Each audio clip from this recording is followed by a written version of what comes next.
Welcome to JGod Gaming. In today's video, I'm going to be focusing on how to win more hardpoint matches in Call of Duty World War II. There's actually a few different reasons I did want to make this video. I have been receiving a few requests in the comment section related to my hardpoint video to go a little bit more in detail. The second reason I wanted to make the video is I watched CoD WWII Dallas over the weekend, and I saw a bunch of good matches. But I saw a lot of it came down to who really controlled the spawns and how the spawns influenced the matches significantly. So I'm going to get into that and break it down. But so we're all clear exactly what I'm talking about. Here's a map of Ardennes Forest. The numbers 1, 2, 3, and 4 are the hardpoint locations, and all the red areas are the spawns.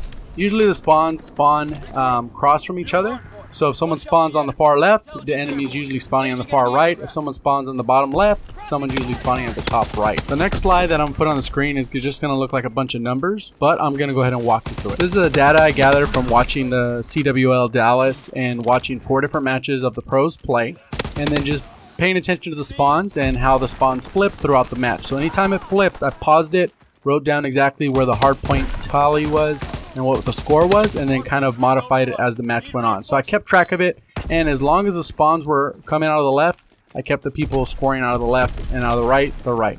So looking at the 4 different matches, what I really want to focus on is the difference here.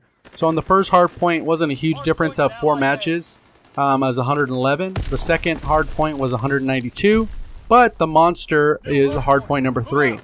So as you can guess, because of where hardpoint number 3 is located in that bunker, if you spawn on the left, you have a huge advantage since your enemies have to run a good 5, 8, 10 seconds before they can even get back to the bunker.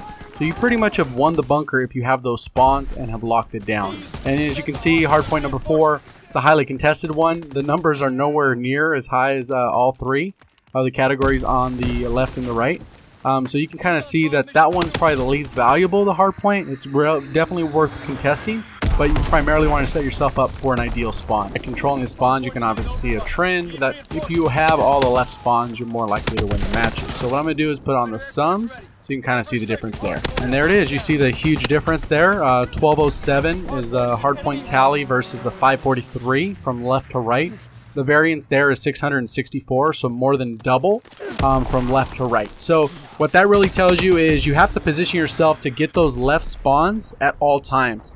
The most important hill is hill number 3. So when it comes up in the rotation, you got to make sure that you have those left spawns to secure that victory, because a variance of 295 over the course of 4 matches is pretty significant. That's an 80 points or so difference between each match, which equates to about a third of the points you need at 250. One match I wanted to point out from the weekend was Optic Gaming versus Enigma. On the first hill, Optic Gaming was actually able to get 51 out of the 60 on the hardpoint, which was completely opposite of the other 3 matches I looked at. But one thing that was very important in this match is that Optic Gaming was upside down by about 20 kills in the kill death ratio. So they weren't in strong command of the actual match by any means, but because they controlled the spawns better, they were able to get positioned to actually win more. So they might have died a bunch at the bunker, but guess what? They were spawning left, so they can control the bunker.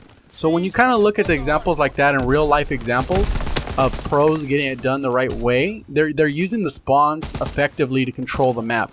If they see where they're spawning and they know where they're spawning, they can actually manipulate the map and have a better idea of where to position themselves so they can guarantee victory. Because even though your gun skill might not be perfect, but map awareness and positioning are going to be key. Because if you can outposition your opponent, you're more than likely going to win, especially in hardpoint when you've seen the numbers as drastic as these. Although I only looked at 4 matches in critical detail, tracking stat by stat, what I did is when I did actually watch the event live, I was paying attention to these types of things, and I noticed that the matches that were won and lost were heavily decided by where the spawning happened.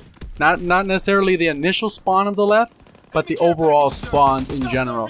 So I would bet that if you're spawning 60-70% of the time left, odds are you're going to win the match. Another factor I think contributes to the left is just because there's a little bit better head glitches, better lines of sight from the left. So in general, if you're positioned on the left side of the map, you're more than likely going to win those gunfights just because your enemy has to run out of cover and into a bad position. So hopefully you enjoyed the video. I'd like to know your thoughts down in the comment section. If you felt that this was thorough enough, helpful enough, or whatever the case, go ahead and leave a comment, and I'd really appreciate that feedback. Also, if you did like the video in any way, go ahead and remember to click that like button and subscribe if you haven't already. I do have that giveaway going on, so if you'd like to enter, go ahead and check out my page. Thank you for watching, and as always, have a great day.